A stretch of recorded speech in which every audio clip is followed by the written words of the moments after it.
And, as we're approaching Black History Month, we're going to hear the President of the United States, the Prime Minister of Canada, everybody's going to be making speeches about Black History Month.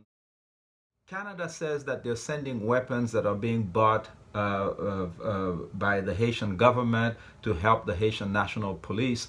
The person who is listening, who is not familiar with the situation, might think they're helping the state.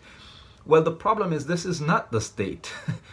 You're dealing with unelected, imposed individuals who have no credibility, no legitimacy, who were sheltered. Some of them in the fake parliament that was established after the coup in 2004.